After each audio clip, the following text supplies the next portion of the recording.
નમસ્કાર મિત્રો, આજે આપણે વાત કરવાના છીએ કેનેડામાં મિત્રના દગાથી ગુજરાતી યુવક ફસાયો. કેનેડાના ટોરોન્ટો શહેરમાં મનહર પટેલ નામનો 26 વર્ષનો ગુજરાતી યુવક રહેતો હતો. મનહર મૂળ ગુજરાતના એક નાના શહેરનો હતો. થોડા વર્ષો પહેલા તે અભ્યાસ માટે કેનેડા આવ્યો હતો. શરૂઆતના દિવસો તેના માટે સરળ નહોતા. નવી ભાષા હતી, નવો દેશ હતો, નવા લોકો હતા, પૈસાની પણ તકલીફ હતી. પરંતુ મનહર મહેનતી હતો. તે દિવસ દરમિયાન કોલેજમાં અભ્યાસ કરતો અને સાંજે પાર્ટ ટાઈમ નોકરી કરતો. તેના માતા પિતા ગુજરાતમાં રહેતા હતા. તેઓ દરરોજ દીકરાને ફોન આવવાની રાહ જોતા. મનહર પણ દરરોજ રાત્રે માતા સાથે વાત કરતો. તે હંમેશા કહેતો, મમ્મી, ચિંતા ન કરશો, હું અહીં બરાબર છું. કેનેડામાં મનહરના 3 ખાસ મિત્રો હતા: જય, રોનક અને વિશાલ. ચારેય લગભગ ભાઈ જેવા હતા. સાથે રહેતા, સાથે જમતા, ક્યારેક બહાર ફરવા જતા. કોઈને મુશ્કેલી પડે તો બીજો પણ મદદ માટે પહોંચી જતો. ખાસ કરીને જય અને મનહરની મિત્રતા ખૂબ ગાઢ હતી.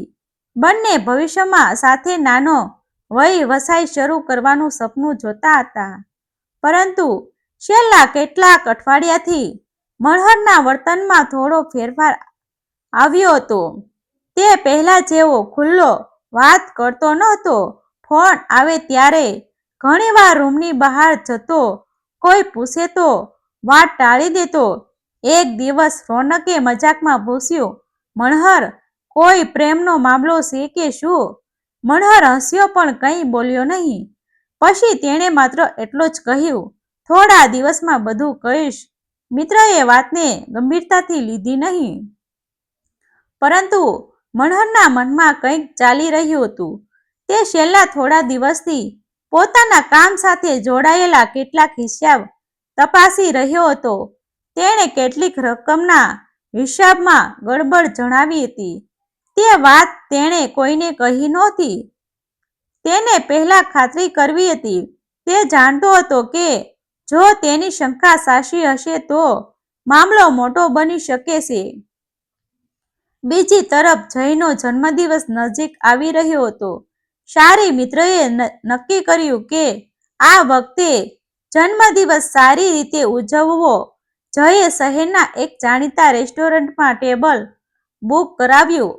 પાર્ટીના દિવસે બધા ખૂબ ખુશ હતા. મનહર પણ સમયસર પહોંચી ગયો. તેણે જય માટે નાની ભેટ લીધી હતી.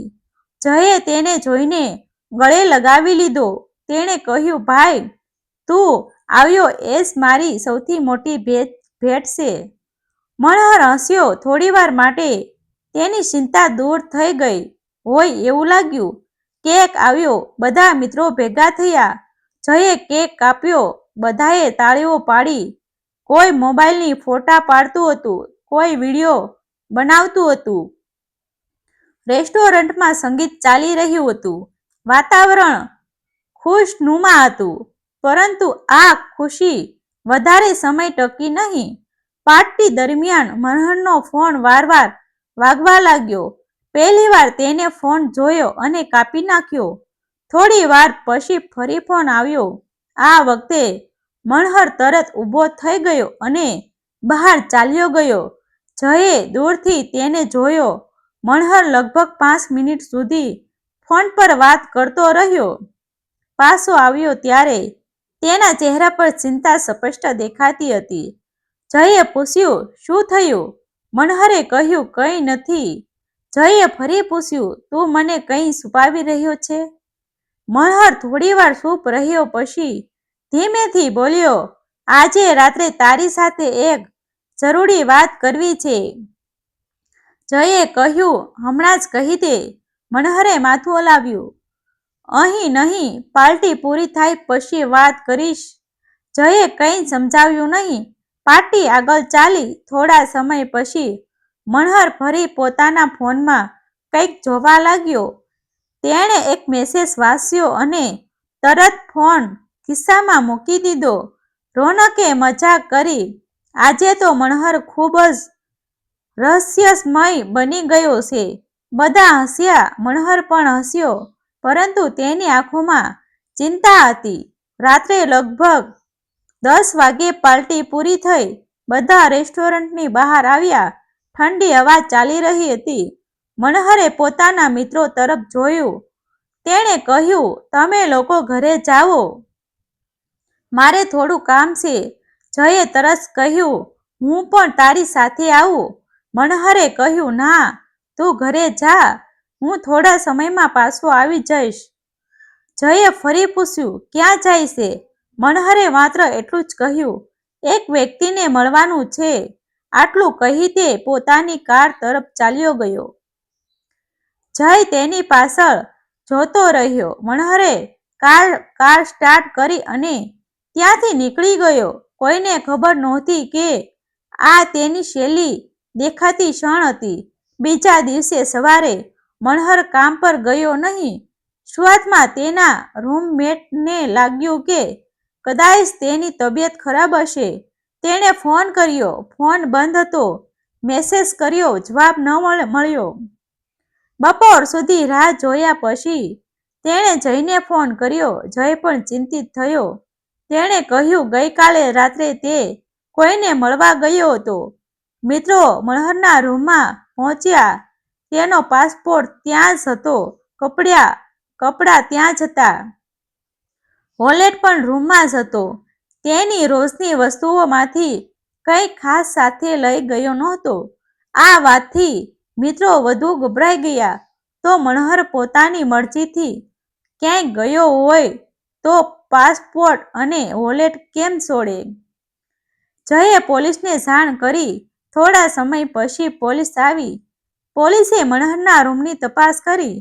કોઈ ઝઘડાના નિશાન નહોતા. કોઈ તોડફોડ નહોતી. મોબાઈલ પણ સાથે નહોતો. પોલીસ અધિકારીએ મિત્રો પાસેથી છેલ્લા દિવસની માહિતી લીધી. જયે કહ્યું કે જન્મદિવસની પાર્ટીમાં મનહર સંપૂર્ણ રીતે સામાન્ય લાગતો હતો. પરંતુ જ્યારે પોલીસે પૂછ્યું કે પાર્ટી પછી મનહર ક્યાં ગયો હતો, ત્યારે જયે થોડી વાર માટે અટકી ગયો. તેણે કહ્યું હતું કે કોઈને મળવા જવાનું છે. પોલીસે પૂછ્યું, કોઈનું નામ કહ્યું હતું? જયે કહ્યું, ના. તપાસકર્તાએ મનહરના પરિવારનો સંપર્ક કર્યો. ગુજરાતમાં રહેતા તેના માતા-પિતાને જ્યારે ખબર પડી કે મનહર ગુમ છે, ત્યારે તેમની હાલત ખરાબ થઈ ગઈ. તેની માતા રડતા રડતા કહેતી હતી, મારો દીકરો કોઈ મુશ્કેલીમાં નહીં હોય ને? પિતા માત્ર એટલું જ કહેતા હતા, તેને શોધો, ગમે ત્યાં હોય. મારા દીકરાને શોધો. પોલીસે મનહરના ફોનમાં રેકોર્ડ અને છેલ્લી લોકેશન તપાસવાનું શરૂ કર્યું. દરમિયાન એક મહત્વપૂર્ણ વાત સામે આવી. જન્મદિવસની પાર્ટીમાં એક મિત્ર આખો વિડીયો બનાવી રહ્યો હતો. વિડીયોમાં કેક કાપવાથી લઈને પાર્ટી પૂરી થાય ત્યાં સુધીની ઘણી ક્ષણો કેદ થઈ હતી. પોલીસને લાગ્યું કે આ વિડીયો કદાચ મનહરની છેલ્લી સાંજનું રહસ્ય ખોલી શકે છે. વિડીયો તપાસવામાં આવ્યો. શરૂઆતમાં બધું સામાન્ય હતું. બધા મિત્રો હસતા હતા.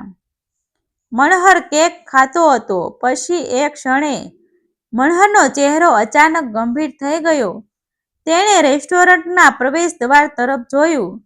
વિડીયોમાં પાછળના ભાગમાં એક અજાણ્યો માણસ ઊભો દેખાયો. તે સીધો મનહરને જોઈ રહ્યો હતો. થોડા સેકન્ડ પછી મનહર પણ તેની તરફ આગળ વધ્યો. બંને વચ્ચે કંઈક વાત થઈ. અવાજ સ્પષ્ટ નહોતો, પરંતુ મનહરના હાથમાં એક નાનું કાગળ દેખાતું હતું. પોલીસે વિડીયોને ધીમો કરીને ફરી જોયો. કાગળ પર થોડા અક્ષરો દેખાતા હતા. તપાસકર્તાએ તસવીર મોટી કરી. હવે એક સમય અને સ્થળ સ્પષ્ટ દેખાઈ રહ્યા હતા. કાગળ પર લખેલું હતું, રાત્રે 11:30. જૂનું ગોડાઉન. પોલીસ અધિકારીએ તરત જય તરફ જોયું. આ માણસ કોણ છે? જયનો ચહેરો બદલાઈ ગયો. તે થોડા સમય સુધી ચૂપ રહ્યો. પછી ધીમેથી બોલ્યો, હું તેને ઓળખું છું. પોલીસ અધિકારીએ કડક અવાજે પૂછ્યું, તો પછી તમે અમને પહેલા કેમ ન કહ્યું? જયે માથું નીચું કરી દીધું. હવે પોલીસની શંકા વધુ ઊંડી બની ગઈ હતી. મનહર ક્યાં હતો? તે રાત્રે 11:30 વાગ્યે જૂના ગોડાઉનમાં કેમ ગયો હતો? અને સૌથી મોટો સવાલ હતો કે જન્મદિવસની પાર્ટીમાં દેખાયેલો અજાણ્યો માણસ કોણ હતો? મનહર ગાયબ થવા પહેલા કોને મળ્યો હતો? પોલીસે જયને ફરી પૂછપરછ માટે બોલાવ્યો. તેની સામે જન્મદિવસની પાર્ટીનો વિડીયો ચલાવવામાં આવ્યો. વિડીયોમાં દેખાતા અજાણ્યા માણસને જોઈને જયની આંખો નીચે થઈ ગઈ. તેણે ધીમા અવાજે કહ્યું, આ માણસનું નામ વિક્રમ છે. થોડા સમય પહેલા મનહર તેની સાથે કામ કરતો હતો.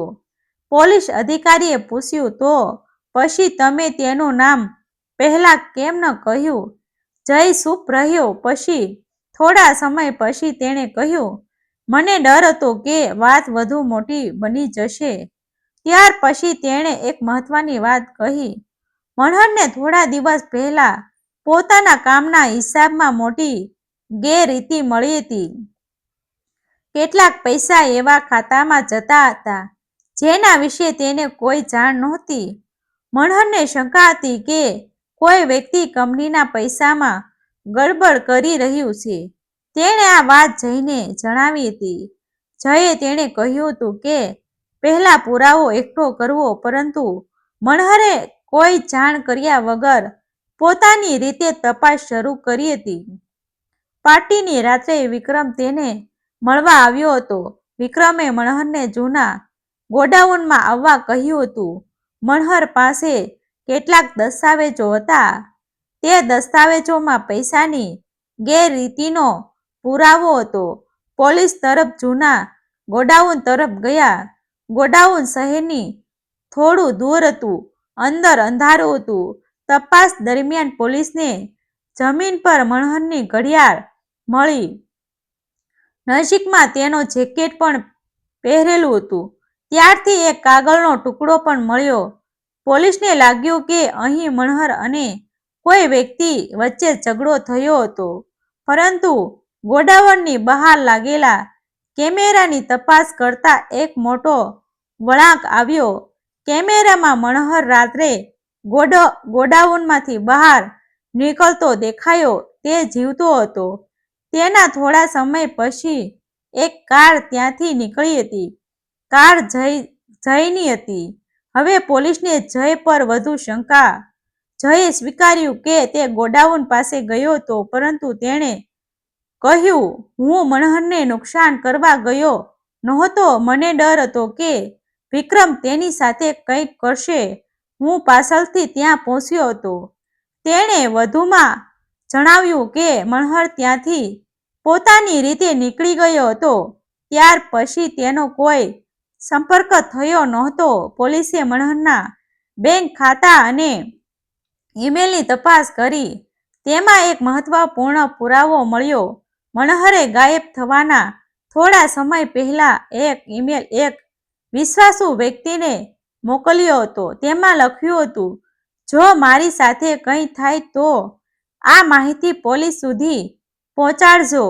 ઈમેલ સાથે કેટલાક દસ્તાવેજો જોડાયેલા હતા. એ દસ્તાવેજોમાં કંપનીના પૈસાની ગેરરીતિનો પુરાવો હતો. પોલીસને હવે સમજાયું કે મનહર કોઈ સામાન્ય કારણસર ગાયબ થયો નહોતો. તે કોઈ મોટા કૌભાંડનો પુરાવો શોધી રહ્યો હતો. પરંતુ સૌથી મોટો સવાલ હજુ પણ હતો, મનહર ક્યાં હતો? 2 દિવસ પછી પોલીસને એક અજાણ્યા ઈમેલ પરથી સંદેશ મળ્યો. સંદેશ માત્ર હતો, હું સુરક્ષિત છું, મને થોડો સમય જોઈએ. સત્ય બહાર આવશે. તપાસકર્તાઓએ તરત ઈમેલનું સ્ત્રોત શોધવાનું શરૂ કર્યું. અંતે મનહર એક સુરક્ષિત જગ્યાએ હોવાનું જાણવા મળ્યું. તે પોલીસ સમક્ષ હાજર થયો. તેણે કહ્યું કે ગોડાઉનમાં તેની સાથે ધમકીભરી વાત કરવામાં આવી હતી. પરંતુ તે ત્યાંથી ભાગી ગયો હતો. તેણે પોતાને બચાવવા માટે ફોન બંધ કરી દીધો હતો. પછી તેણે બધા પુરાવા સુરક્ષિત જગ્યાએ મોકલ્યા હતા. પોલીસની તપાસમાં આખરે સાચો આરોપી ઝડપાઈ ગયો. વિક્રમ પણ પૂછપરછમાં તૂટી પડ્યો અને સમગ્ર કૌભાંડની માહિતી આપી. જયે મનહરની માફી માંગી. તેણે કહ્યું, મારે શરૂઆતથી જ તારી સાથે સાચું બોલવું જોઈએ હતું. મનહરે તેને માફી કરી દીધો. ગુજરાતમાં બેઠેલા મનહરના માતા પિતા જ્યારે પોતાના દીકરાને જીવતો જોઈ શક્યા ત્યારે તેમની આંખોમાં આંસુ આવી ગયા. મનહરની માતાએ કહ્યું, બેટા, પૈસા પછી કમાઈ લઈશું, તું સલામત છે એ જ અમારા માટે સૌથી મોટી વાત છે. મનહરે માતાને વચન આપ્યું કે હવે તે કોઈ પણ મુશ્કેલી એકલો નહીં સહે.